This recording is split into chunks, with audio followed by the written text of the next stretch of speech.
Kairo yang tengah mencetak kitab tafsir daripada Syekh Abdul Qadir Al-Jilani, sehingga nama beliau dikenal di seluruh dunia disebabkan beliau telah mendapatkan kembali karangan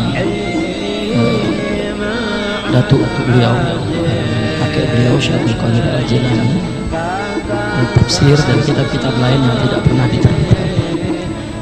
Kisah beliau besar di Madinah, mimpi kakek beliau untuk mencari mu'allafat karya kakek beliau Syekh Abdul Qadir Al-Jilani. Beliau setiap hari berada di perpustakaan di Madinah.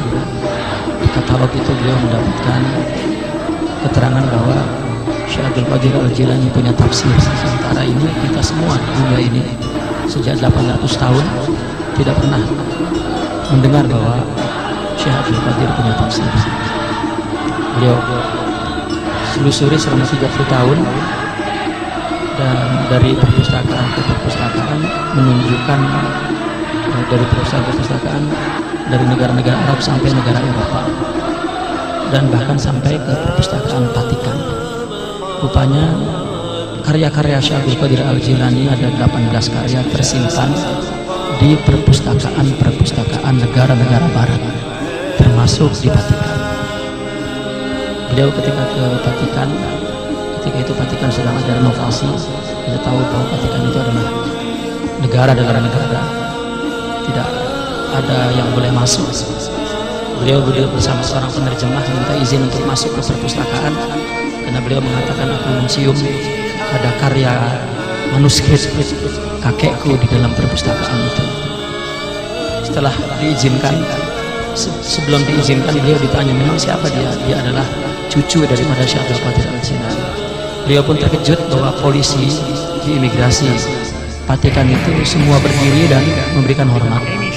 Beliau bertanya-tanya, kenapa kalau orang Islam, kita tahu semua di dunia ini mengagumi Syekh Abdul Qadir Al-Jilani sebagai seorang pemula, pembentuk tarekat sufiyah, tapi orang kafir kenapa begitu memuliakan? Dan beliau diizinkan masuk. Rupanya di pintu perpustakaan tertulis monumen besar dengan tulisan emas nama Syekh Abdul Qadir Al-Jilani, Syekhul Muslimin Islam wal Muslimin, Syekh Abdul Qadir Al-Jilani. Baru beliau terjawab kenapa mereka mendengar Abdul Qadir Al-Jilani begitu hormat. Rupanya setiap hari mereka menyaksikan, melihat namanya tertulis di pintu depan perpustakaan Vatikan, Syekhul Islam wal Muslimin, dengan tulisan Arab dan tulisan Roma. Dan rupanya beliau juga akhirnya mendapatkan 40 karya Syekh Abdul Qadir Al-Jilani, semuanya rata-rata di perpustakaan Eropa, di orang-orang kafir. Dan beliau mendapatkan 20.000 lebih karya ahli bait yang disembunyikan di negara kafir, dan juga 20.000 lagi karya-karya ulama lain yang tersimpan, yang belum pernah terbit. Ada yang berumur 800 tahun, 700 tahun, 500 tahun yang belum pernah terbit. Dan di tangan beliau sekarang hampir 60.000 manuskrip yang beliau ambil semua dari perpustakaan kafir. Sehingga itulah nama beliau dikenal, dan para ulama semua mengucapkan terima kasih yang selama ini umat Islam di dunia dan ulama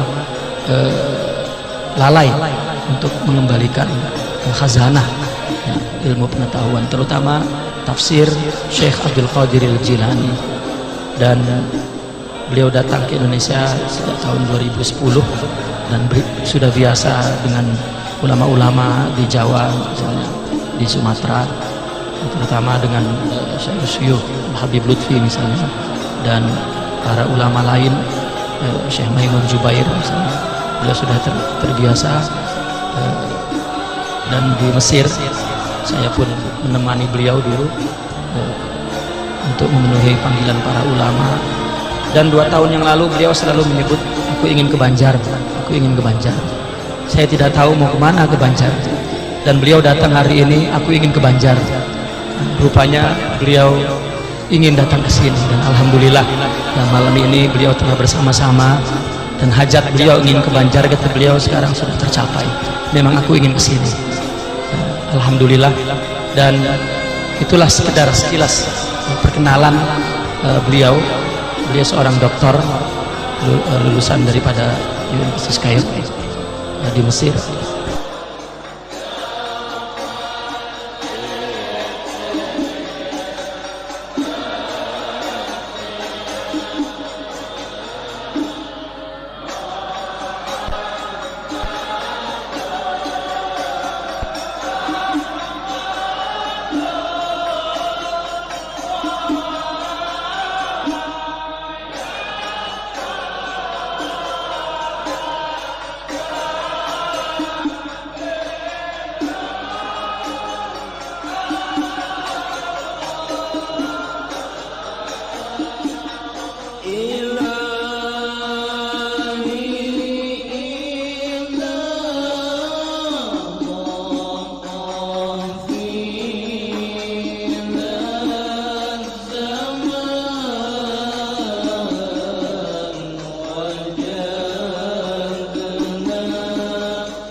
Al-Basar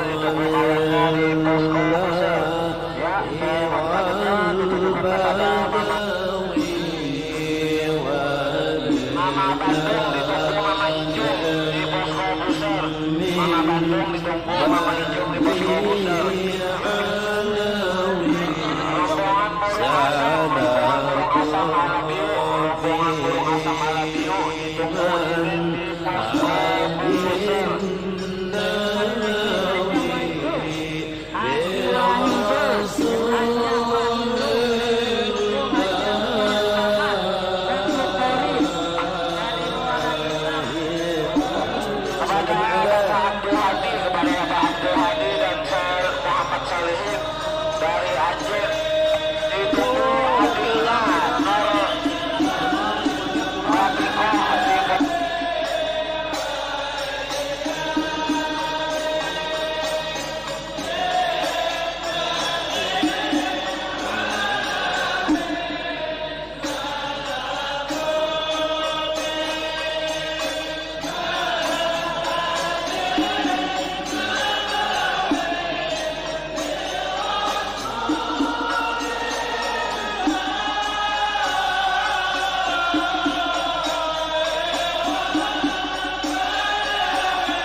Siang dan malam saya selalu diganggu oleh makhluk gaib.